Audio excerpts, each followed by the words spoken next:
kawasan kita ini memang bukan hanya soal love scamming ya, kita sudah tahu banyak sekali kejahatan-kejahatan yang di daerah lain tidak ada, kita sini ada.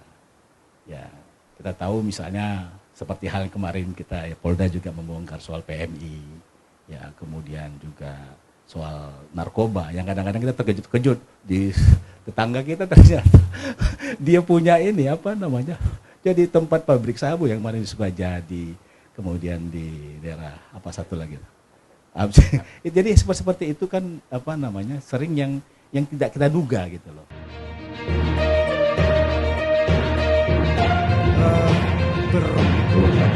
Sebenarnya kita itu punya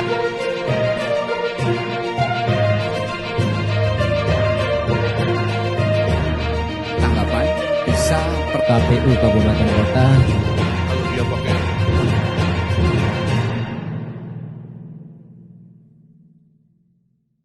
Saya ke Bang Surya Makmur dulu. Bang, meskipun ini korbannya belum ada di sini, tapi nanti kita akan membahas apakah pernah juga terjadi di Indonesia untuk kasus yang serupa. Nah, kira-kira Bang, dari bagaimana tanggapan mengenai peristiwa ini? Ya, yang pertama saya ingin menyampaikan apresiasi ya kepada Polda kita yang bekerjasama dengan Polis China yang sudah mengungkap kasus love scamming ini. Meskipun ini bukan yang pertama ya. Nah, yang kedua saya ingin menyampaikan inilah risiko kita berada di kawasan perbatasan. Kita tahu bahwa kawasan perbatasan ini membuat wilayah kita ini terbuka buat siapa saja.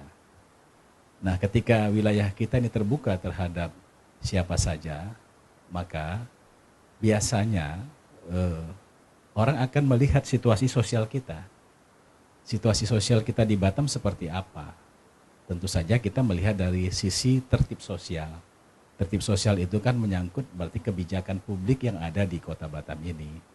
Nah, tentu saja para pelaku tadi yang sudah ditahan dan ditangkap oleh pihak kepolisian, itu biasanya mereka mengetahui bagaimana tertib sosial kita di kawasan ini gitu loh. Nah, saya melihat di sini berarti kelemahan-kelemahan dalam sistem pengawasan kita yang ada di kawasan ini, itulah menurut saya kenapa pelaku itu hadir di sini dan melakukan kegiatan yang sesungguhnya kegiatan dia itu sudah kategori transnational crime. Kan itu kan suatu kejahatan yang sudah bukan lagi satu negara ya, tapi dia sudah memanfaatkan itu. Nah, menurut saya memang ini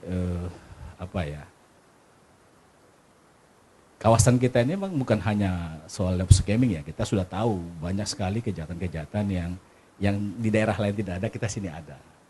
Ya, kita tahu misalnya seperti hal yang kemarin kita ya, Polda juga membongkar soal PMI, ya kemudian juga soal narkoba yang kadang-kadang kita terkejut-kejut di tetangga kita ternyata dia punya ini apa namanya, jadi tempat pabrik sabu yang kemarin di Sukajadi, kemudian di daerah apa satu lagi. Jadi seperti itu kan apa namanya sering yang tidak kita duga gitu loh. Oh, ada seperti ini gitu loh. Nah, itu menurut saya adalah tidak lain karena wilayah kita ini ya memang wilayah perbatasan. Jadi wilayah perbatasan ini risikonya memang transnational crime itu memang sesuatu yang jadi rawan ya. Saya kira itu bahasa yang menurut saya lebih tepat ya. Jadi kerawanan ini ternyata terbukti sampai love scamming pun di Batam dijadikan sebagai tempat untuk melakukan kejahatan itu. Nah, maka menurut saya ini karena ini soalnya transnasional, maka menurut saya kebijakan yang harus ditempuh itu memang tidak bisa hanya kita lokal. Karena ini sudah betul itu. Jadi langkah pertemuan Pak Kapolri dengan Kapol Cina ya, Kepolisian Cina kemarin di Labuan Bajo itu adalah langkah yang tepat. Nah, oleh karena itu menurut saya kebijakan yang ada di sini ini ya memang tidak terlepas dari kebijakan pemerintah, dalam arti adalah Jakarta. Nah, oleh karena itu kita di sini juga sebetulnya mungkin ya tertib sosial kita itu memang perlu dihadirkan. Saya kira saya belum pernah mendengar memang ya ada satu peraturan daerah kita di sini soal tertib sosial itu. Bagaimana penguatan sistem sosial kita, kekerabatan kita di Batam ini memang harus harus ada satu semacam payung hukum gitu loh. Jadi harus ada regulasi untuk itu supaya ke depan kita ini sebagai masyarakat ini yang punya ada kesadaran bersama gitu. Ini kan persoalannya kan kita juga di masyarakat ini kan kita saya kira kata-kata cuek itu tepat gitu. Artinya memang kita hari ini nggak peduli bahwa sistem sosial kita hari ini, keamanan kita juga ya itu juga longgar. Sebetulnya kan kita kan ini selama ini kan kurang aware, kurang ada kepedulian untuk melihat bahwa kita ini sebetulnya menjadi sorotan para kejahatan yang di luar sana, yang untuk melihat Batam ini sebagai salah satu tempat. Jadi tempat untuk melakukan apa saja yang bisa dilakukan untuk melakukan kejahatan-kejahatan. Nah, oleh karena itu saya pikir ke depan kalau misalnya hal-hal yang seperti ini sudah banyak kita lihat, maka tidak ada salahnya kita melahirkan satu produk baru di mana peraturan daerah itu bisa mendukung kebijakan nasional. Karena bagaimanapun tadi kan saya katakan bahwa ini tidak bisa hanya diurus oleh kita yang ada di Kota Batam. Ini kebijakan adalah sebuah kebijakan yang memang diambil oleh pusat. Dan kita di daerah ini bagaimana membangun satu kesadaran dalam hal untuk menjaga tertib sosial kita. Kalau kita di Batam ini kan sangat longgar ya. Itu mungkin risiko juga bahwa kita ini sudah berkembang menjadi sebuah kota yang katanya kota modern atau kota baru ya. Saya dengar ada kota baru itu.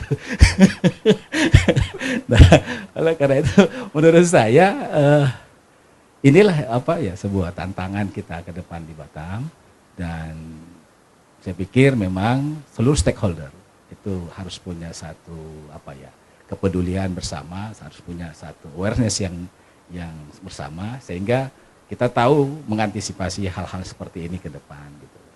Saya kira ini dulu respon saya, Mas. Baik, terima kasih, Bang.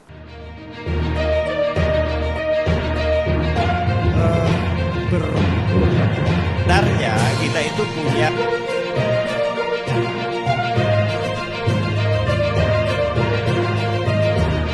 Tanggapan bisa KPU Kabupaten Kota